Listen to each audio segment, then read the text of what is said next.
నమస్తే. ప్రస్తుతం మనతో పాటు సీనియర్ జర్నలిస్ట్, రచయిత, అధ్యాపకురాలు, అలాగే motivational speaker doctor Sheikh Hasina గారు మనతో ఉన్నారు. మేడం నమస్తే. మేడం నమస్తే.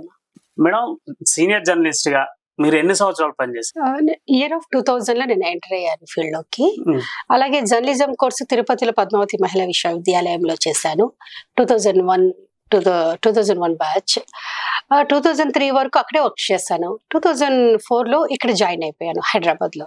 అప్పుడు ఎలక్ట్రానిక్ మీడియా అప్పుడప్పుడుగా ఇక్కడ పురుడు పోసుకుంది. అంటే ఎస్పెషల్లీ న్యూస్ ఛానల్స్, ఈటీవీ2 కానీ, TV9 కానీ, ఆ తర్వాత వచ్చిన పరంపర న్యూస్ ఛానల్స్ వచ్చాయి.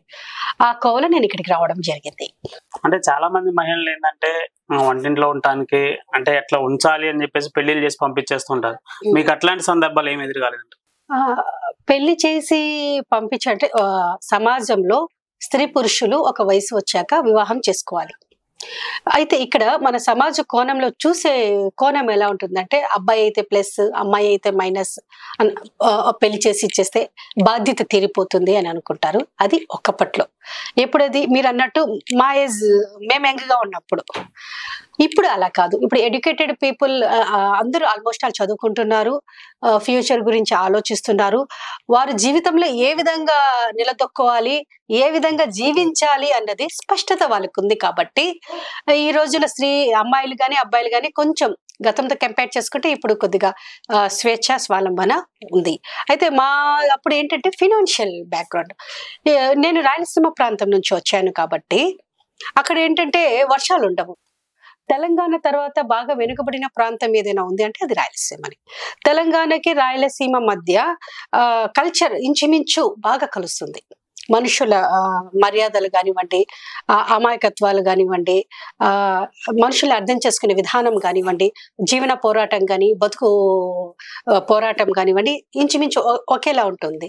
ఇక్కడ హైదరాబాద్ ఉండటం మూలాన కొద్దిగా సేఫ్ జోన్ లో ఉన్నారు. ఇక్కడ రాయలసీమలో తిరుపతి ఉండడం వలన కొద్దిగా ఆల్మోస్ట్ ఆల్ కొంచెం అంటే పిలిగ్రిమ్ సెంటర్ తిరుపతి కదా, వెంకటేశ్వర స్వామి ఆలయం ఉంది, అదొకటి ఇన్కమ్ సోర్స్ గా ఉండే. ఇప్పుడు కానీ అమ్మాయి అబ్బాయి చూసే విధానం ఫైనాన్షియల్ మీద ఒకటి ఆధారపడి ఉంటుంది. అండ్ ఇంకొకటి ఏంటంటే వారి ఆలోచనలు, వాళ్ళ సంస్కృతి సాంప్రదాయాలు, ప్లస్ ఈ మూఢనమ్మకాలు, మూఢ విశ్వాసాలు, మూఢ ఆచారాలు కూడా అమ్మాయిల మీదనే ఎక్కువ రుద్దడం జరుగుతుంది. కాబట్టి వాటిని కొద్దిగా బ్రేక్ చేసి బయటికి వస్తున్నారు. సంతోషం. అంటే ఇప్పుడు చూసుకున్నట్టయితే మీరు సీనియర్ జర్నలిస్ట్ గా తెలంగాణ ఉద్యమం అప్పుడు ఎక్కడే పనిచేశారు మేడం? చేశాను. తెలంగాణ ఉద్యమం నేను ఈటీవీ2 లో వర్క్ చేశాను. ప్రతిధ్వని ప్రోగ్రామ్ కి కోఆర్డినేటర్ గా వర్క్ చేశాను. సఖీ ప్రోగ్రామ్ కి కొంతకాలం ఇన్ఛార్జ్ గా కూడా చేశాను. అండ్ మెయిన్ నారీ భేరీ ప్రోగ్రామ్ చూడటం జరిగింది. 2009 నుంచి బాగా తెలంగాణ మలిదశ ఉద్యమం, 1969 లో ఉద్యమం మనము పుస్తకాలలో చదువుకున్నదే. ఇప్పుడు పెద్దవాళ్ళు, మొన్న బతుకున్న వాళ్ళు, మన జయశంకర్ గారు కానివ్వండి, కొండా లక్ష్మణ్ బాపూజీ గారు కానివ్వండి, అంటే వీళ్ళ ఐకానిక్ మనుషులు కదా, ప్రభావితం చేసే మనుషులు. వీళ్ళకంటే ముందు ఇంకా చాలా మంది, చెన్నారెడ్డి గారు ఉండేవారు, ముఖ్యమంత్రిగా కూడా పనిచేశారు. చూడండి, వీళ్ళందరూ ఉద్యమాన్ని చాలా ముందుకు తీసుకెళ్లడంలో, ఆ ఉద్యమాన్ని ప్రజల్లోకి తీసుకెళ్లడంలో చాలా సఫలీకృతులయ్యారు. అయితే కొన్ని శక్తులు కానీ, కొన్ని దుష్ట శక్తులు కానివ్వండి, కొన్ని రాజకీయ ప్రయోజనాల రీత్యా తెలంగాణ అనేది వెనకబడుతూ వస్తుంది. కేసీఆర్ గారు వచ్చిన తర్వాత ఆయన అదృష్టము ప్రజల్లో వెళ్ళిపోవడము, మంచిగా ఉద్యమం ఊపందుకోవడం, ఉద్యమంలో అమాయకమైన ఆవేశంతో విద్యార్థులు ఆత్మ బలిదానాలు చేయడము మనసుకు చాలా బాధ కలుగుతుంది. ఎస్పెషల్లీ శ్రీకాంతాచారి ఆత్మహత్య కలారు చూసినప్పుడు చాలా బాధ అనిపించింది, చాలా ఇబ్బంది అనిపించింది. ఇప్పుడు ఒక తల్లికి బిడ్డ ఒక 20 సంవత్సరాలు పెంచి పెద్ద చేయాలంటే ఎంత కష్టంతో కూడుకున్నది. తెలంగాణలో పిల్లలు మామూలుగా యూనివర్సిటీస్ లో చదివే పిల్లలు రూరల్ బ్యాక్గ్రౌండ్ నుంచి వస్తారు, రైతు కూలీలే ఎక్కువ మంది ఉంటారు, లేదా ఏవో చిన్న చిన్న ఉద్యోగాలు చేసుకుంటూ ఉంటారు. అలాంటి పిల్లలు చనిపోతే ఆ తల్లిదండ్రులకి కడుపు కోత కదా. అంటే శ్రీకాంతాచారి మరణం తర్వాత ఇంకా తెలంగాణ ఉద్యమం అనేది ఊపందుకుంది. శ్రీకాంతాచారి గారు బాబు చనిపోయాక ఆ తర్వాత రాజకీయ ఈక్వేషన్స్ కూడా అంటే ఈ రాజకీయ ఉద్యమం, మా తెలంగాణ ఉద్యమం రాజకీయ ఉద్యమం మలిదశలో చెప్తున్నా, తొలి దశ కాదు. మలిదశ ఉద్యమం ఏంటంటే ప్రజల్లోకి వెళ్ళిపోయింది, విద్యార్థి లోకం దానికి ఆయువు పట్టుపోయారు. వాళ్ళలో వెళ్ళిపోయినాక రాజకీయ నాయకులు కూడా చేసుకోవడానికి అక్కడ ఏమీ లేదమ్మా. అందులో భాగంగానే కేసీఆర్ గారు కూడా నిరాహార దీక్ష చేసి విరమించుకుంటూ కూడా విద్యార్థులు ఒప్పుకోలేదు, మళ్ళీ కొనసాగించారు కదా. అంటే ఇది రాజకీయ నాయకులు సాధించిన తెలంగాణ, లేదంటే విద్యార్థులు ఉద్యమకారులు సాధించిన తెలంగాణ? విద్యార్థులు ఉద్యమకారులు సాధించిన తెలంగాణ ఇది, రాజకీయ నాయకులు కాదమ్మా. అంటే చాలా మంది ఏంటంటే రాజకీయ నాయకులు ఒక కోణంలో చెప్తారు, ఉద్యమకారులు ఒక కోణంలో చెప్తారు. జర్నలిస్ట్ గా మీరు ఈ తెలంగాణ విద్యార్థులు ఉద్యమకారులు, ఇంక్లూడింగ్ తెలంగాణలో ఆడపిల్లలు మహిళలు కూడా. మీకు సడక్ బంద్ యోజన అప్పుడు జరిగిందమ్మా. తర్వాత వచ్చేసి ఇక్కడ లోర్ ట్యాంక్ బండ్, అక్కడ ధర్నాలప్పుడు నిచ్చెనలు, అక్కడ ఒక టెంపుల్ ఉంటుంది లోర్ ట్యాంక్ బండ్ దగ్గర, ఆ లాడర్స్ ఆ నిచ్చెనలు వేసుకొని లేడీస్ బ్లౌజులు చింపేసిన, బ్లౌజులు చినిగిపోయిన అలాగే స్టెప్స్ అదే ఆ లాడర్ ఎక్కి ఈ పక్క వచ్చారు. అంటే పోలీసుల కన్నుగప్పి బయటకు వచ్చి వేరే మార్గంలో ఉద్యమం నినాదాలు ఇచ్చారు, జై తెలంగాణ నినాదాలు. ఓకే, అంటే మేడం మీరు జర్నలిస్ట్ గా చేస్తూనే ఒక పక్క ఉపాధ్యాయ అంటే అధ్యాపకురాలుగా కూడా చేశారు. అంటే దీని నుంచి వచ్చిన అనుభవం, దాని నుంచి వచ్చిన అనుభవం ఏంటి? అమ్మ ఏంటంటే అలా చేయడానికి కారణం ఏంటంటే, ఒక మనిషి బతకడానికి మెయిన్ ఏం కావాలి? డబ్బు కావాలి. డబ్బు అంటే మనం కోట్లు సంపాదించకపోయినా, లక్షలు సంపాదించకపోయినా ఆ రోజు గడవడానికి, ఆ పూట గడవడానికి, లేదు కొద్దిగా హుందాతనంగా గౌరవంగా బతకడానికి డబ్బులు కావాలి. మీడియాలో మనం పనిచేసేటప్పుడు ఆ జీతం సరిపోకపోతే ఆడ మనకు షిఫ్ట్లు ఉంటుంది. మామూలుగా మీడియా ఛానల్స్ అన్నిట్లో షిఫ్ట్లు ఏముంటుంది, మార్నింగ్ 6 to 2 ఉంటుంది, 2 to 10 ఉంటుంది, మళ్ళీ 10 to 6 ఉంటుంది. ఈ షిఫ్ట్లలో నేను 2 షిఫ్ట్లు చూస్ చేసుకునేదాన్ని. ఒక షిఫ్ట్ ఇక్కడ వర్క్ చేసేదాన్ని, ఇంకొక షిఫ్ట్ క్లాసెస్ కూడా వెళ్ళి చెప్పేదాన్ని. టు బి ఫ్రాంక్ చెప్పాలంటే, ఒక మనిషి బతకడానికి మన దగ్గర ఏం స్కిల్ ఉందో ఆ స్కిల్ ని డెవలప్ చేసుకుంటూ వెళ్ళి మనం ఒక హుందాతనమైన జీవితం, మన సెల్ఫ్ రెస్పెక్ట్ గా బతకడానికి, ఒకరి మీద ఆధారపడకుండా, ఒకరికి దాసోహం అని లొంగకుండా ఉండడానికి మన స్కిల్ ని డెవలప్ చేసుకొని హార్డ్ వర్క్ చేయాలి. అందులో భాగంగానే నేను క్లాసెస్ కూడా చెప్పేదాన్ని, మధ్యలో బయోగ్రఫీస్ కూడా రాసేదాన్ని. నేను కూడా కొన్ని పుస్తకాలు కూడా పొలిటికల్ రిలేటెడ్ గా రాసేదాన్ని. ఎస్పెషల్లీ మహిళలకు సంబంధించి, రాజకీయాల్లో మహిళలు వాళ్ళు ఎంతమంది ఉన్నారు ఏంటి, ఆ కథా కమిషన్, ఆ వివరణ, వాళ్ళ గురించి క్షుణ్ణంగా గణాంకాలు సేకరించి రాయడం జరిగింది. అంటే చాలా మంది జర్నలిజం చేసి ప్రజలకి మేము నిజాన్ని అందించాలని చెప్పేసి పట్టుదలతో బయటకు వచ్చిన వాళ్ళకి టీవీ ఛానల్స్ వాళ్ళు ఏంటంటే ఒక రాజకీయ నాయకులు కొమ్ము కాస్తూ ఉన్న పరిస్థితి కనుక, మరి జర్నలిస్టుల పరిస్థితి ఏంటంటే? యాక్చువల్లీ దేశ స్వాతంత్ర్యంలో పత్రికల క్రియాశీలక పాత్ర పోషించాయి. సాక్షాత్ మహాత్మా గాంధీ గారు కూడా చెప్పడం జరిగింది, ఇదే వార్తాపత్రికలు లేకపోయింటే దేశ స్వాతంత్ర్యం ఇంకొక 100 ఏళ్ళు వెనక్కి వెళ్ళిపోయి ఉండేది అని. అప్పుడు దేశ స్వాతంత్ర్యం 1947లో మనకు ఇండిపెండెన్స్ వచ్చింది. అప్పుడు ఈ పత్రికలే క్రియాశీలక పాత్ర పోషించాయి.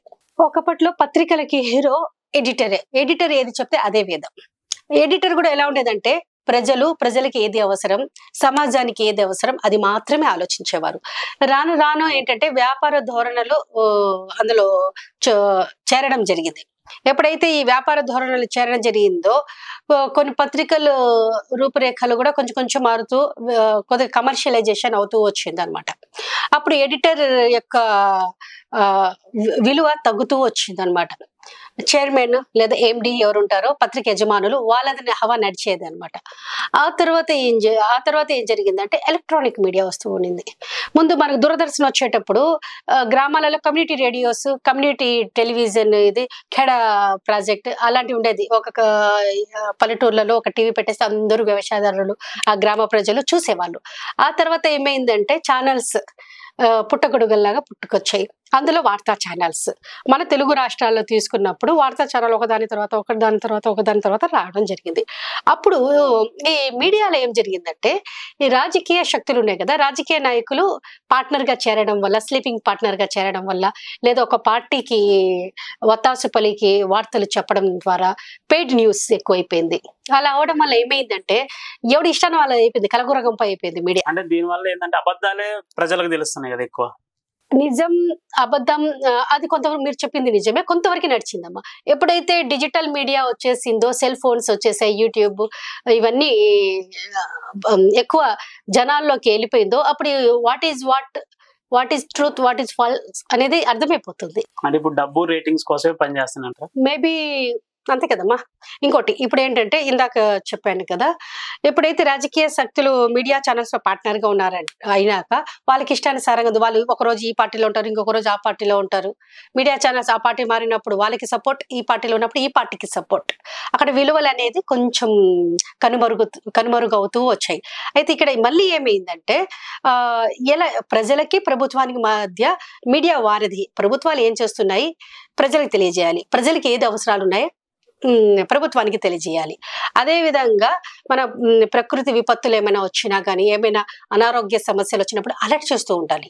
మన ప్రకృతి వనరులని మనం కాపాడుకోవాలి, మన జాతి సంపదని మనం సంరక్షించుకోవాలి. అదే విధంగా సమాజంలో బతుకుతున్న ప్రజలందరికీ ఎవరికి ఎలాంటి విపత్తు రాకుండా, ఎలాంటి ఆపద రాకుండా వాళ్ళకి కావాల్సిన మౌలిక సదుపాయాలు సమకూర్చేసేయాలి. ఆ సమకూర్చడంలో మీడియా క్రియాశీలక పాత్ర పోషించాలి. ఎప్పుడైతే రాజకీయ శక్తులు మీడియాలో ఎంటర్ అయినాయో, ఈ రాజకీయ నాయకులందరూ ఛానల్స్ నడపడం మొదలు పెట్టారంటే ఇక రాజకీయాలు లేకపోతే మీడియానే లేదమ్మా. నవేడేస్ 2025 గురించి మాట్లాడుతున్నాను. అంటే మరి ఇప్పుడు నికాసైన జర్నలిస్టు ప్రజలకు మేము నిజాన్ని తెలియజేయాలనుకున్న వాళ్ళ పరిస్థితి ఏంది మేడం? అంటే తల వంచుకొని బతకాలి అంటారు. ఇప్పుడు తల వంచుకొని బతకాల, తల ఎత్తుకొని బతకాల అనేది వాళ్ళ దాన్ని బట్టి ఉంటుంది. ఇప్పుడు మీ ఇంట్లో ఫర్ ఎగ్జాంపుల్ బాబు, నీకే ఒక మాట అడుగుతాను, మీ ఇంట్లో పని మనిషి నువ్వు చెప్పినట్టు వింటారా, లేదా పని మనిషి చెప్పినట్టు నువ్వు వింటావా? నేను చెప్పినట్టే వాళ్ళు వింటారు. మనం మేమందరం మీడియా యజమానులకు పనులమే కదా. మరి అప్పుడు నిజం ఎప్పుడు వస్తుంది బయటికి? నిజం బయటికి రావాలంటే కొంచెం భగీరథ ప్రయత్నమే ఈ రోజుల్లో. ఎందుకంటే ఒక చోట ఒక ఇన్సిడెంట్ ఏం జరిగింది అని తెలియజేయడానికి, మనం తెలుసుకోవడానికి 4-5 వార్తాపత్రికలు చూడాలి. చుట్టుపక్కన వెళ్ళి ఫస్ట్ హ్యాండ్ ఇన్ఫర్మేషన్ గ్యాదర్ చేయడంలో ఎక్కడ జరిగింది, ఏం జరిగిందని కొద్దిగా పరిశీలన చేయాలి.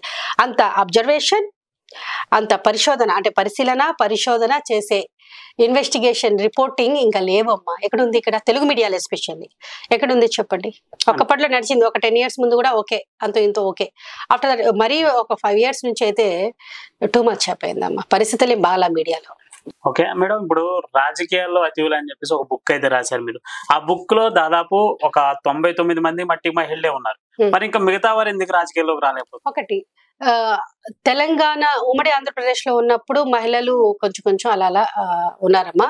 తెలంగాణ నుంచి ఏంటంటే రిజర్వేషన్ పరంగా మహిళలు రాజకీయాలకి రావడం ఒక విధానము. ఇంకోటి భర్తలు చనిపోయిన తర్వాత ప్రజల అభిష్టం మేరకు, లేదా మన రాజకీయాలలో భర్త చనిపోతే భార్యకి ఆ సీట్ కేటాయించి ఏకగ్రీవంగా గెలిపించుకునే ఆనవాయితీ వస్తా ఉంది.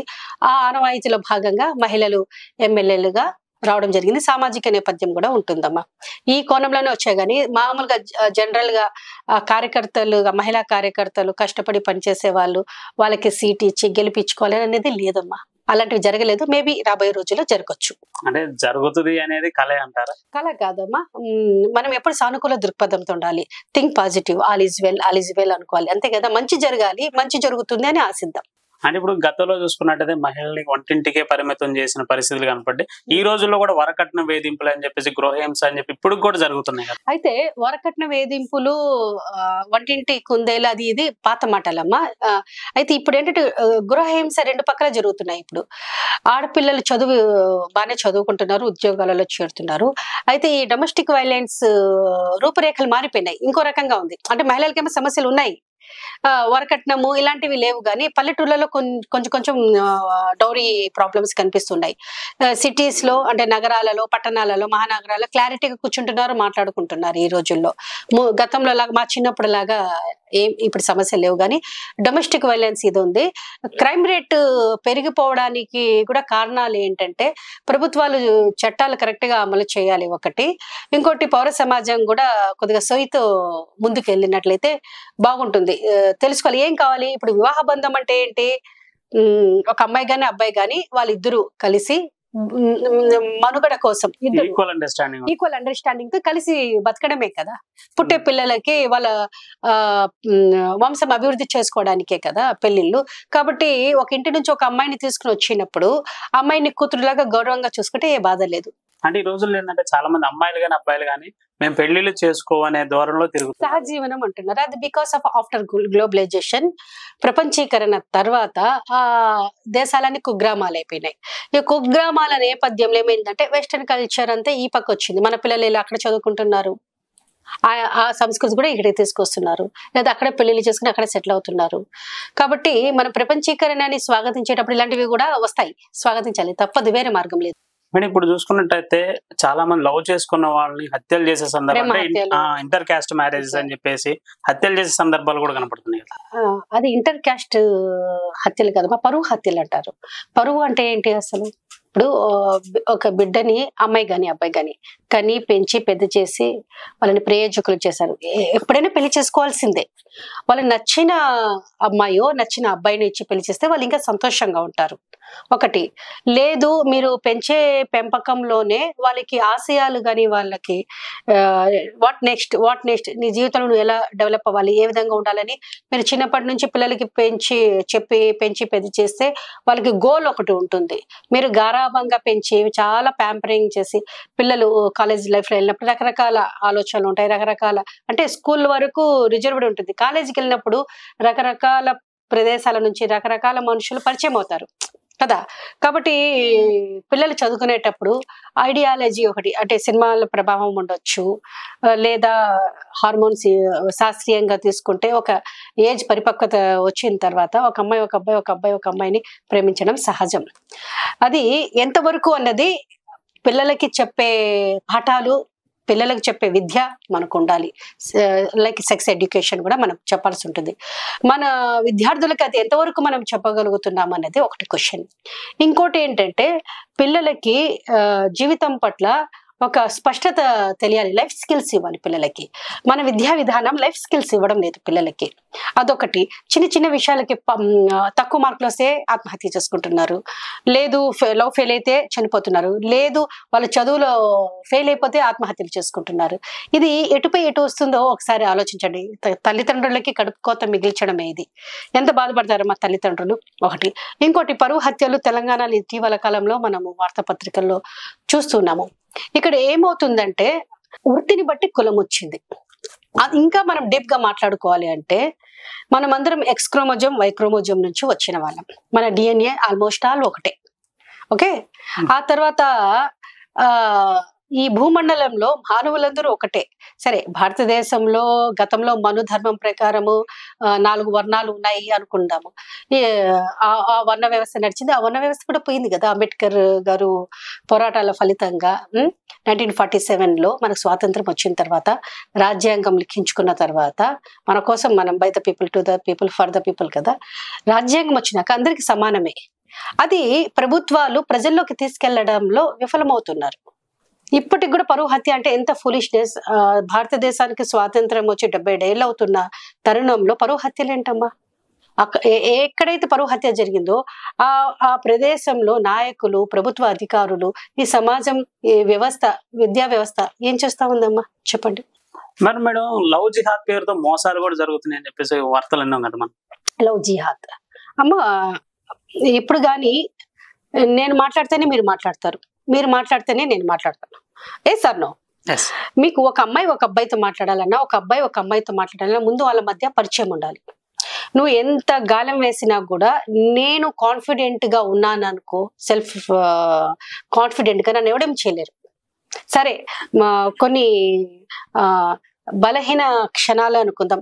ఏదో సినిమాలు, ఈ మీడియా ఎంటర్టైన్మెంట్ మీడియా ప్రభావం వల్ల పిల్లలు లవ్ అది ఇది అంటున్నారే అనుకోండి, తెలిసిపోతుందమ్మా. తల్లిదండ్రులు అమ్మాయి ఎలా బిహేవ్ చేస్తున్నారు, అబ్బాయి ఎలా బిహేవ్ చేస్తున్నారు ఏంటి అనేది తెలుసు. తల్లిదండ్రులు కూర్చొని, అమ్మాయి అయినా అబ్బాయి అయినా, డైలీ వాళ్ళకి తల్లిదండ్రులకి ఆ పిల్లలు ఏదైనా విడమరిచి చెప్పుకునే స్వేచ్ఛ ఇవ్వాలి. అంటే తల్లిదండ్రులు కూడా సమయం లేదు, వాళ్ళ ఫోన్లలో వాళ్ళు బిజీ, సోషల్ మీడియాలో వాళ్ళు బిజీ అయిపోతున్నారు. స్వయంకృతాపరాధమే కదా. ఆడ లవ్ జిహాద్ ఏముందమ్మా? తెలుగు రాష్ట్రాల్లో లవ్ జిహాద్ ఏముందమ్మా? సో ఒకే సామాజిక వర్గంలో ఉన్న వాళ్ళు కూడా కొట్టుకుంటున్నారు. పరువు హత్యలు అనేసి ఇప్పుడే మాట్లాడాం కదా. పరువు హత్యలు ఎవరు చేస్తున్నారమ్మా? పరువు హత్యలు ఎక్కడ జరుగుతున్నాయమ్మా? ఏ కులాల మధ్య జరుగుతున్నాయమ్మా? వాళ్ళ ఏం మతాల మధ్య జరుగుతున్నాయా? కులాల మధ్యనే జరుగుతున్నాయి కదా. కాబట్టి లవ్ జిహాద్ మన దక్షిణ భారతదేశంలో, మన తెలుగు రాష్ట్రాల్లో అంత ఫోకస్ గా చూడాల్సిన పని లేదు. ఇది కొంచెం డ్రామాటిక్ గా లవ్ జిహాద్ అనే విషయం జరుగుతుంది, కానీ అంత సీన్ లేదు ఇక్కడ. అందరూ ఎవరికి ఏం కావాలో క్లారిటీగా ఉన్నారు. కాకపోతే పరువు హత్యలు ఎక్కువ జరుగుతున్నాయి, అదొకసారి చూడాలి. ఇంకొక విషయం, గొప్ప గొప్ప ఇళ్లలో కూడా మతాంతర వివాహాలు కూడా చాలా బాగా జరుగుతాయి. ఉన్నతాధికారుల ఇళ్లలోనే మతాంతర వివాహాలు, పిల్లల్ని కూర్చోబెట్టుకొని వాళ్ళ లైఫ్ ఎలా లీడ్ చేసుకుంటారు, భవిష్యత్తులో వాళ్ళు ఏ విధంగా బతకాలి కూర్చొని వాళ్ళు కౌన్సిలింగ్ ఇచ్చి పెళ్లిళ్ళు చేస్తున్నారు. పెళ్లికి కావాల్సింది ఎవరుమా? ఒక అమ్మాయి ఒక అబ్బాయి, ఇద్దరు ఆరోగ్యంగా ఉండాలి, ఒకరినొకరు అర్థం చేసుకోవాలి. అమ్మాయిని ఇష్టాలని అబ్బాయి గౌరవించాలి, అబ్బాయి ఇష్టాలని అమ్మాయి గౌరవించాలి. అదే విధంగా అబ్బాయి కష్టాలని బాధల్ని కూడా అమ్మాయి అర్థం చేసుకోవాలి, అమ్మాయి బాధల్ని కూడా అబ్బాయి అర్థం చేసుకుని ఇద్దరు వెళ్ళాలి. ఇంకోటమ్మా, ఈ తల్లిదండ్రులు ఉన్నారు కదా, సగం జంటలు విడిపోవడానికి కారణం తల్లిదండ్రులే అమ్మా. ఎందుకంటే నేను చాలా మహిళల ప్రోగ్రామ్స్ చూశాను కదా టీవీ ఛానల్స్ అన్నిట్లోనూ. వీళ్ళు ఏంటంటే వీళ్ళ ఎగోలకు పోయి పాపము అమ్మాయి అబ్బాయి వాళ్ళని కూర్చోబెట్టి ప్రశాంతంగా మీరు మాట్లాడుకోండి, ఆ ప్రతి దాంట్లో వీళ్ళు జోక్యం చేసుకొని వీళ్ళ దగ్గరుండి విడిపిస్తారు. వీళ్ళు చిన్నదాన్ని లాగుతా ఉంటారు, చాలా లాగుతారు. నువ్వు పెళ్లి చేసి అమ్మాయికి ఇచ్చేసిన తర్వాత ఇంకా ఒక కుటుంబం నుంచి ఇంకో కుటుంబంలోకి ఎంటర్ అయినప్పుడు ఆ కుటుంబమే నీ కుటుంబం, అత్తగారి కుటుంబమే కుటుంబం. అత్తగారి ఇంట్లో నుంచి కూడా అమ్మాయికి భరోసా ఇవ్వాలి, ఆ అమ్మాయికి చేయుత ఇవ్వాలి, ఆ ప్రేమాభిమానాలు ఇవ్వాలి. ఏదో మనము ఇక్కడ పరాయి మనిషిలాగా ఉన్నామన్న ఫీలింగ్ అమ్మాయికి ఇవ్వద్దు. అదే విధంగా ఇంటి అల్లుడిని కూడా కొడుకుతో సమానంగా వీళ్ళు కూడా చూసుకోవాలి.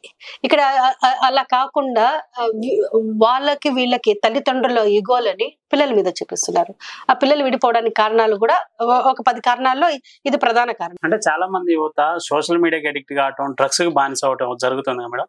మరి దీని మీద మోటివేషనల్ స్పీకర్ గా మీరేం చెప్తారు? ఒకటే అమ్మా, డ్రగ్స్ ఎవరు తీసుకుంటున్నారమ్మా? డ్రగ్స్ అందరూ తీసుకుంటున్నారా డ్రగ్స్? ఇప్పుడు తెలంగాణ 4 కోట్ల మంది ప్రజలు 4 కోట్ల మంది డ్రగ్స్ తీసుకుంటున్నామా? లేదు కదా. అంటే మన తెలంగాణ చాలా చాలా తక్కువ పర్సెంట్, ఫింగర్స్ కౌంట్ చేయొచ్చు ఎక్కడెక్కడ డ్రగ్స్ లభ్యమవుతుంది ఏంటి ఇది అనేది. పోలీస్ డిపార్ట్మెంట్ లో మీరు వెళ్ళి కూర్చొని మాట్లాడితే మీకు వివరాలు తెలిసిపోతుంది. అది చాలా చాలా అప్పటికి డిపార్ట్మెంట్ డేగ కన్ను వేసే ఉంటుంది ఇప్పుడు ఈ డ్రగ్స్ అమ్మకాలు క్రయ విక్రయాల మీద. ఇక్కడ యూత్ కి ఎస్పెషల్లీ మనం ఆ మాఫియా ఈ మాఫియా డ్రగ్స్ మాఫియా అది ఇది అని మాట్లాడటం కంటే ఎంటర్టైన్మెంట్ మాఫియా చాలా డేంజర్ అమ్మా. మీరు బాగా గుర్తుపెట్టుకోండి, ఎంటర్టైన్మెంట్ ఎంత కావాలో ఒక మనిషి జీవితానికి అంతే కావాలి.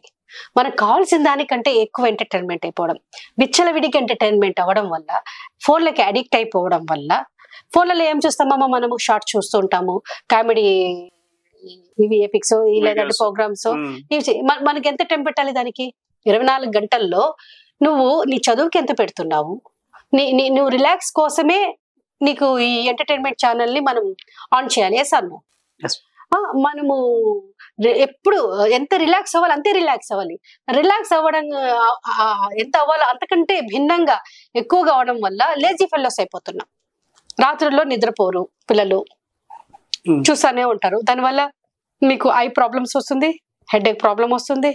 తర్వాత వచ్చేసి డేలో లేట్గా లేస్తారు పిల్లలు. పరీక్షల సమయం, ఇప్పుడు పరీక్షల సమయం, బాగా చదువుకోవాలి వాళ్ళు, టైం ఎక్కువైపోతుంది. నన్ను అడిగితే నేను చెప్పదలుచుకున్నది, ఎంటర్టైన్మెంట్ మాఫియా చాలా యూత్ ని మైండ్ ని గ్రాప్ చేసి పడేస్తుంది. అంటే అపార్ట్మెంట్ కల్చర్ వచ్చిన తర్వాత పక్కింట్లో ఏం జరుగుతుందో కూడా తెలియని సందర్భం ఉంది. ఇప్పుడు ఫోన్ వచ్చిన తర్వాత పక్కన ఏం జరుగుతుందో కూడా తెలియని అసలు తెలియదు. అపార్ట్మెంట్ కల్చర్ కాదమ్మా. సరే, అపార్ట్మెంట్ లో ఒక ఫ్లాట్ తీసుకో, ఫ్లాట్ లో 2 గదులు 3 గదులు ఉంటే పక్క గదిలో ఏం జరుగుతుందో ఇంకో గదికి తెలియదు. అలాగా హార్ట్ అటాక్ వచ్చి చనిపోయిన వాళ్ళు, పడిపోయిన వాళ్ళు కూడా ఉన్నారు.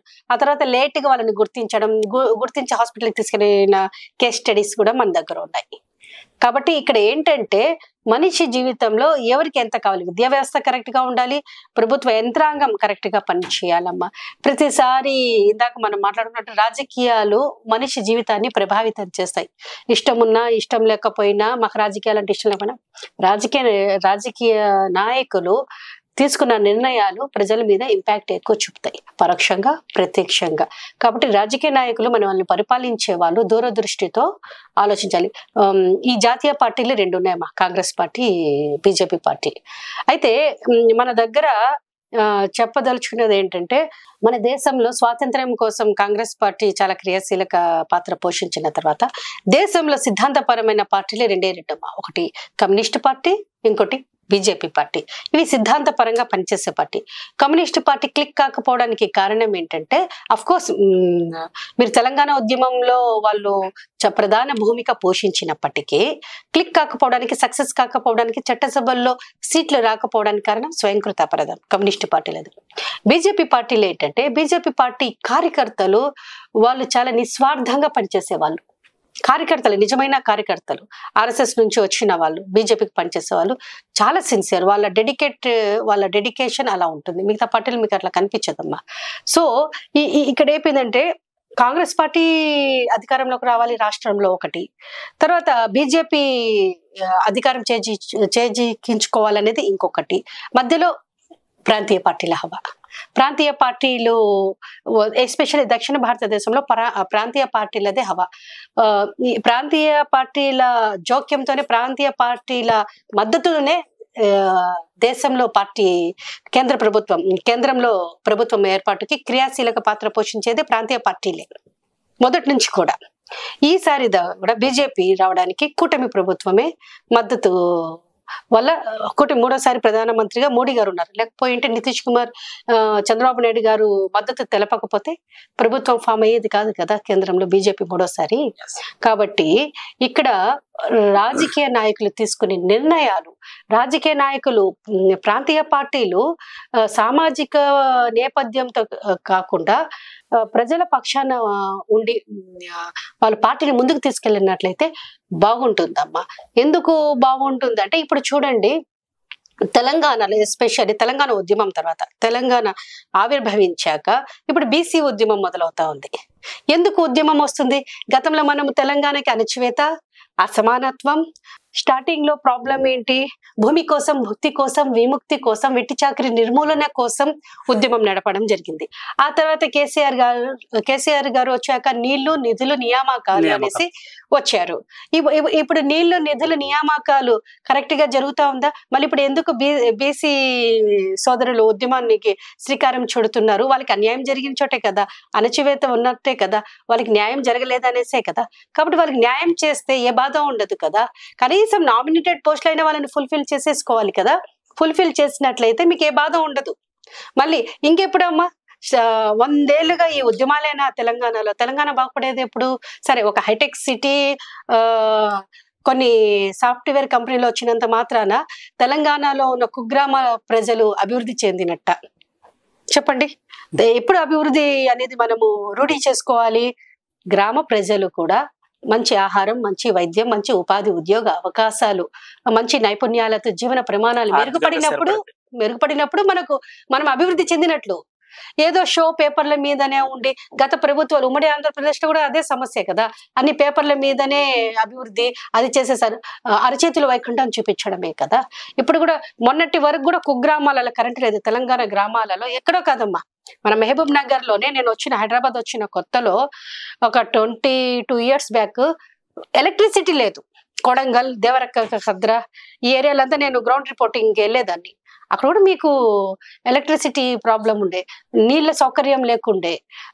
మహబూబ్ నగర్ లో ఎస్పెషల్లీ జనాలందరూ వలస కూలీలు వెళ్ళిపోయే వాళ్ళు, బయట వలస కూలీలుగా, బయట పని కోసము. సో ఇలాంటి నేపథ్యంలో మనం పోరాడి తెలంగాణ తెచ్చుకున్నాక ఇప్పుడు ఎంతవరకు మనము అభివృద్ధిని సాధించామన్నది మన ముందున్న ప్రశ్న. ఈ ఉద్యమాలు రాకుండా వారికి న్యాయం చేయడం ఇప్పుడున్న ప్రభుత్వాల ముందు ఉన్న పెద్ద టాస్క్ అన్నమాట. అది కానీ చేస్తే బానే ఉంటుంది. మళ్ళీ ఒక ఉద్యమం తర్వాత ఇంకో ఉద్యమం, ఒక ఉద్యమం తర్వాత ఇంకో ఉద్యమం, ఇంకెప్పుడమ్మా రాష్ట్రం బాగుపడేది? ఇక్కడ యువతకి జాబ్. ఇంకోటి, ప్రపంచీకరణ తర్వాత అందరూ సాఫ్ట్వేర్ ఉద్యోగాలు, రూపాయి వద్దు డాలర్ కోసం పరుగులు తీశారు. ఇప్పుడు ఏమైపోయింది, ట్రంప్ అధ్యక్షులు అయిపోయిన తర్వాత పంపించేస్తున్నారు. ఎవరిని పంపిస్తున్నారు? ఎవరైతే పర్ఫెక్ట్ గా వాళ్ళు అక్కడే చదువుకొని ఆ రూల్స్ రెగ్యులేషన్స్ ప్రకారం వెళ్ళిన వాళ్ళకి ఓకే, లేని వాళ్ళకి కష్టం కదా. ఇప్పుడు విద్యా వ్యవస్థలో ఎన్ని శక్తులు పనిచేస్తున్నాయమ్మా. ఒకటి, అంతిమంగా తెలంగాణ అవేర్నెస్ సొసైటీ చాలా జాగృతం ఉన్న వ్యవస్థ ఇది, ప్రదేశం ఇది. కాబట్టి ఇక్కడ ప్రజలకి ఎలాంటి అన్యాయాలకి గురి కాకుండా వాళ్ళ జీవితాలు మెరుగుపరచడానికి రాష్ట్ర ప్రభుత్వం పూనుకోవాలి. మన అంతో ఇంత అదృష్టం గాని తెలంగాణలో ఏ ప్రభుత్వమైనా రానివ్వండి, టిఆర్ఎస్ అయినా కాంగ్రెస్ అయినా, ఉద్యమ నేపథ్యం ఉన్న వాళ్ళు, విద్యార్థి నుంచి రాజకీయ నాయకులుగా అయిన వాళ్ళు, ఏదో ఒక ఉద్యమంలో అంత ఇంతో వాళ్ళ పాత్ర పోషించిన వాళ్ళు ఎమ్మెల్యేలుగా, ఎంపీలుగా ఉన్నారు. అదే విధంగా దొరతనంతో వచ్చిన వాళ్ళు కూడా ఉన్నారు. సో ఈ కల్చర్ మీకు బయట రాష్ట్రాలలో కనిపించదు. అంటే ఇక్కడ ప్రజలు వెళ్ళి నాయకులకి మొరపెట్టుకుంటే వింటారు ఇక్కడ, అది చాలా గొప్ప విషయం. బయట రాష్ట్రాలు అలా ఉండదమ్మా, భయపడతారు. మేడం చూసుకున్నట్టయితే దేశవ్యాప్తంగా చాలా మంది మత అల్లర్లు అనేవి జరుగుతాయి. మన దేశంలో ఏంటంటే మన మతాన్ని పూజించాలి, పరమతాన్ని గౌరవించాలి అనే సాంప్రదాయం ఉంది. మరి దాన్ని పక్కన పెట్టి ఈ రాజకీయాల ఉచ్చులో ప్రజల మధ్య మత చిచ్చులు పెట్టే పరిస్థితి. మతం గురించి మాట్లాడే వాళ్ళు మూర్ఖులమ్మ. మతం ఏముంది? మతం అంటే ఏంటి? జీవన విధానం. మతం అంటే ఏంటి? మార్గదర్శకం. నీ మతం ఏం చెప్తుంది? పొద్దునే నిద్రలేయి పరిశుభ్రంగా స్నానం చేసుకో, దేవుణ్ణి ప్రేయర్ చేసుకో, నీ దైనందిన కార్యక్రమాల్లో నిమగ్నం అయిపో ఉంటుంది. ఏ మతమైనా అదే చెప్తుంది కదా. పక్కన వెళ్ళి గిచ్చు అని ఏ మతం చెప్పదు. నిజమైన మతాన్ని ఫాలో అయ్యే వాళ్ళు అసలు టైం ఉండదు ఇంకో మతం గురించి మాట్లాడటానికి. ఎక్కడ టైం ఉంటుంది? ఒకటి. ఇంకోటి, ఇదంతా మత విద్వేషాలు, మత గొడవలు అనేది రాజకీయ సృష్టి అమ్మ. దాన్ని విఘ్నులైన ప్రజలు పసిగట్టాలి, విఘ్నులైన విద్యార్థులు పసిగట్టాలి, యువత ఎస్పెషల్లీ ఉండాలి. ఇది ఎప్పుడు జరుగుతుంది తెలుసా? ఒక ఆరోగ్యకరమైన సమాజం, ఆరోగ్యకరమైన చర్చలు, ఆరోగ్యకరంగా కూర్చొని మాట్లాడుకుంటే ఏ గొడవలు ఉండవు. అంటే రాజకీయ నాయకులకి కావాల్సింది కూడా గొడవలే కదమ్మా. ఏదో ఒక సబ్జెక్ట్ మీద దాని మీద మాట్లాడుతూ ఉండాలి. లేదంటే ప్రజల అవేర్నెస్ ఎక్కువైపోయిందంటే, నీ బడ్జెట్ ఎంత, ఏ వ్యవస్థకి ఎంత ఖర్చు పెట్టావు, మాకు లెక్కలు చూపి, ఆర్టీఐ ఉంది కదా, లెక్కలేస్తారు. అప్పుడు నువ్వు కరెక్ట్ గా మాట్లాడావు అనుకో, తీగలాగితే డొంక కదులుతుంది. కాబట్టి నేను ఎప్పుడు బిజీ చేయాలి. నేను బిజీ చేయాలంటే నేనేం చేయాలి? నీ బలహీనతల మీద నేను ఆడాలి. మేడం, ప్రస్తుత సమాజంలో ఆడపిల్ల బయటకు వెళ్తుంది అంటే అమ్మ జాగ్రత్త అని చెప్తారు. అసలు జాగ్రత్త చెప్పాల్సిన అబ్బాయి కదా. ఇద్దరికి చెప్పాలి, అమ్మాయి కాదు అబ్బాయి కాదు. ఇప్పుడు కానీ గుర్తుపెట్టుకోవాల్సిన విషయం ఏంటంటే, సమాజంలో అమ్మాయిలు తక్కువ కాదు, అబ్బాయి ఎక్కువ కాదు, అబ్బాయిలు ఎక్కువ కాదు, అమ్మాయిలు తక్కువ కాదు. ఇద్దరు మన పిల్లలే కదా. మానవ మనుగడకి ఇద్దరు సమానమే. కాబట్టి ఒకరిని ఒకరు గౌరవించుకోవాలి, ఇద్దరిని సమానంగా చూడాలి. అయితే ఇక్కడ అబ్బాయిలు ఏంటంటే ఒకప్పట్లో పెళ్లిళ్ళు జరిగేటప్పుడు అబ్బాయి ఏజ్ ఎక్కువ ఉండేది, అమ్మాయి వయసు తక్కువ ఉండేది. అమ్మాయిలు ఏదైనా పొరపాట్లు చేసినా అబ్బాయి పెద్ద మనసుతో క్షమించి ఉంటారని. ఇప్పుడు ఏంటంటే ఈక్వల్ ఏజ్ తో పెళ్లి చేసుకుంటున్నారు. ఏజ్ చిన్న పెద్ద తీసుకుని ఎక్కువ మాట్లాడితే రాముడు సీత కంటే 6 ఏళ్ళు చిన్న అనేసి, సచిన్ టెండూల్కర్ అంజలి కంటే పెద్దోడు అనేసి, చిన్నోడు అనేసి ఏవేవో లాజిక్స్ మాట్లాడతారు. ఇవన్నీ కాదు. ప్రియాంక చోప్రా కంటే వాళ్ళ భర్త చిన్నోడని రకరకాలుగా జోకులు వేసుకుంటుంటారు, మనం చూసాం. ఇది కాదమ్మా, వయసు కాదు అక్కడ ముఖ్యము. ఒక మనిషి ఇంకో మనిషిని అర్థం చేసుకునే పద్ధతి ఉంటుంది చూడు. ఈ పద్ధతి కుటుంబం నుంచి, విద్యా వ్యవస్థ నుంచి రావాలమ్మా, సమాజం నుంచి రావాలి. నీకు లైఫ్ స్కిల్ లేకుండా మిగతా స్కిల్ ఉండి ఏం లాభం? నీకు లైఫ్ స్కిల్ ఉంటే నీకు విదేశాలలో మన వాళ్ళందరూ వెళ్తారమ్మా. వెళ్ళినప్పుడు ఏమవుతుందంటే అక్కడ డిగ్నిటీ ఆఫ్ లేబర్, అక్కడ ఎవరికైనా సమానమైన వేతనాలు ఉంటాయి. ఇక్కడ మనకు సమానమైన వేతనాలు ఉన్నాయా? 70 ఏళ్ల స్వాతంత్రంలో సమాన వేతనాలకు మొన్నటి వరకు ఫైట్ చేస్తాం. కనీస వేతనం ఇవ్వండి. మనకేంటంటే మనమే ఒక కాంప్లెక్స్, అంటే ఎట్లంటే ఒక ఊహా ప్రపంచంలో బతుకుతూ ఉంటాం, మనకంటే గొప్ప వాళ్ళు లేదనేసి. అలా కాదమ్మా, ప్రతి పనిని గౌరవించాలి, ప్రతి వ్యక్తిని గౌరవించాలి, అదే ప్రతి కులాన్ని గౌరవించాలి. ఇక్కడ అమ్మాయి బయటపోయినప్పుడు జాగ్రత్త అని ఎందుకు అంటున్నారు? సమాజంలో జాగ్రత్త లేదనేసే కదా. సమాజంలో జాగ్రత్త లేదంటే ఎందుకు కారణము? ఏదో ఆకతాయి పనులు జరుగుతున్నాయి, ఎలాంటి విపత్తులు వస్తాయనే కదా. విపత్తులు, ఇలాంటి పద్ధతులు, ఇలాంటి బాధలు వస్తున్నాయంటే కారణం ఏంటి? పోలీసు వ్యవస్థ కరెక్ట్ లేదనేసే కదా. పోలీసు వ్యవస్థ ఎందుకు కరెక్ట్ గా లేదు? వాళ్ళు చేయాల్సిన పని ఏంటి? వాళ్ళు ఎవరికి ఎక్కువ పని చేస్తున్నారు? వాళ్ళ మీద రెస్ట్లెస్ గా పనిచేస్తుంటారు పోలీస్ వ్యవస్థ. నాయకులకి డేగ కన్ను, నాయకులకి గస్తీ కాయడం, నాయకులకి రక్షణ కోసమే కదా. నాయకులకి అంత గస్తీ, అంత రక్షణ ఎందుకు? ప్రజల కోసం నాయకుడు కదా. ఆ నాయకుడికి అదంత సెక్యూరిటీ ఎందుకు? మళ్ళీ ఎక్కడికి వచ్చి ఆగుతుంది అది? పోలీసు వాళ్ళు పనులు చేస్తున్నారు. పోలీసు వాళ్ళు ఏమి ఏంటమ్మా, వాళ్ళు ఏమైనా ఆకాశం నుంచి ఓడిపడ్డారా? మనలాగా మనుషులే, కాకపోతే వాళ్ళు ఒక ఛాలెంజింగ్ గా ఒక దేశం కోసము, రాష్ట్రం కోసము, ఒక సమాజ రక్షణ కోసం పనిచేస్తున్నప్పుడు వాళ్ళకి రావాల్సినటివి, దక్కాల్సినటివి ప్రభుత్వం నుండి దక్కాల్సినవి ఉంటాయి. ఇళ్లలో కూడా రక్షణ ఉందా మహిళలకి? కొన్ని కేస్ స్టడీస్ చూసినట్లయితే నడుస్తున్న చరిత్రలో మహిళలకి ఎక్కడైనా సమస్యలే. ఆ సమస్యల నుంచి రావాలంటే వ్యవస్థలని, మహిళలని మనము చాలా జాగ్రత్తగా రక్షించుకున్నట్లయితే ఇది మన తెలంగాణలో ఒకప్పట్లో మేము పనిచేసేటప్పుడు నార్మల్ డెలివరీ ఉండేది కాదు, సిజేరియన్ చేస్తే వాళ్ళకి పైసలు ఎక్కువ వస్తాయి అనేసి దాని మీద కూడా మేము ప్రోగ్రామ్స్ ఎక్కువ చేయడం జరిగింది ఒకప్పట్లో. ఆ తర్వాత అద్దె గర్భాల గురించి, సరోగసి మదర్స్, ఒక 15 ఏళ్ల క్రితమే చేసాం మేము దాని మీద స్టోరీస్ కూడా. ప్రతి దానికి పాజిటివ్ ఉంటుంది, నెగిటివ్ ఉంటుంది. కాకపోతే మనం పాజిటివ్ కోణంలోనే తీసుకొని ఒకటమ్మా, ఈ కష్టాలు, ఈ బాధలు, ఈ సమస్యలు ఇంకెంత కాలము ఎందుకు ఉండాలి? పాలకులు కరెక్ట్ గా ఉండి ప్రభుత్వ యంత్రాంగం కరెక్ట్ గా పనిచేస్తే ఇవన్నీ వస్తాయా చెప్పండి? కాబట్టి ఎక్కడ అందరూ మన వాళ్ళే, మన నాయకులే, మన అధికారులే, మన రాష్ట్రానికి చెందిన వాళ్ళే, మన తెలుగు ప్రజలే, ఇంటి దగ్గర నుంచి మొదలుకొని రాష్ట్రం వరకు అందరూ మన వాళ్ళే. మన వాళ్ళతో మనకు పేచీ ఏంటి? అరే ఈ రాష్ట్రంలో మనం ఉన్నాం, అరే ఈ వ్యవస్థలో మనం పనిచేస్తున్నాం, అందరినీ కలుపుకొని పోయి ఫలాలు ఇద్దాం, కష్టపడి పని చేద్దాం, ఫలాలు నెక్స్ట్ జనరేషన్ కి. ఇప్పుడు మనం మహా అయితే ఎంతకాలం బతుకుతాం, ఎంతకాలం పనిచేస్తాం? రాబోయే తరాలకి ఒక ప్రేరణ ఇవ్వాలి, ఒక స్ఫూర్తి ఇవ్వాలి. ఇస్తే అది వాళ్ళు కొనసాగింపుగా ముందుకెళ్తారు. ఇప్పుడు స్వాతంత్ర సంగ్రామంలో ఎంతో మంది అసూలు బాసారం కదమ్మా, ఆత్మ బలిదానాలు చేశారు. తెలంగాణ ఉద్యమంలో ఎంతమంది అమ్మా, శ్రీకాంతచారి వరకు ఎంతమంది ప్రాణాలు పోగొట్టుకున్నారు. వాళ్ళ కృషి ఫలితంగానే కదా ఈరోజు మనం ఇంత సుభిక్షంగా ఉన్నాము కదా. కాబట్టి తెలంగాణ వచ్చి కూడా తెలంగాణ ప్రజల జీవితాలు మారకపోతే ఇంకా సాధించుకున్న తెలంగాణకి ఏం లాభమమ్మా? అదొకటి. మా తర్వాత వచ్చి యూత్ అమ్మా. యూత్ ఏంటంటే టెక్నికల్ కోర్సులు ఎక్కువ చేస్తున్నారు, కానీ ఈ ఎథిక్స్, మొరాలిటీస్ ఇవి ఇప్పట్లో లేదు. చాలా క్యాలిక్యులేట్ గా ఉంటున్నారు, చాలా ప్రాక్టికల్ గా ఉంటున్నారు. వ్యవస్థ మారినప్పుడు ఏంటంటే ఎక్కువ కుగ్రామాల నుంచి వచ్చిన వాళ్ళు కూడా ఇక్కడ మంచిగా టెక్నికల్ ఎడ్యుకేషన్ మీదనే ఇంట్రెస్ట్ చూపిస్తున్నారు. ఇలాంటప్పుడు ప్రభుత్వాలు ఏం చేయాలంటే మెరుగైన విద్యా ప్రమాణాలు రాష్ట్ర విద్యార్థులకి అందించడానికి ఎప్పటికప్పుడు సమాయత్తం అవుతూ ఉండాలి. ఆ తర్వాత ఏంటంటే గవర్నమెంట్ దాంట్లో ఈ ఫీజు రియంబర్స్మెంట్ ఉంటుంది, కొన్ని యూనివర్సిటీస్ కి ఫండ్ రిలీజ్ చేయాల్సి ఉంటుంది. అవి సకాలంలో రిలీజ్ చేసి ఆ నిధులు దారి మళ్ళకుండా కరెక్ట్ గా ఆ నిధులకి సద్వినియోగం కనుక చేసినట్లయితే పారదర్శకంగా యూనివర్సిటీలో వీసీ రిజిస్ట్రార్ అధ్యాపకుల కాడ నుంచి బాగుంటుందమ్మా. ఇంకోటి ఏంటంటే ఇక్కడ ప్రభుత్వ యంత్రాంగంలో బ్యాచ్లుగా ఉంటారు.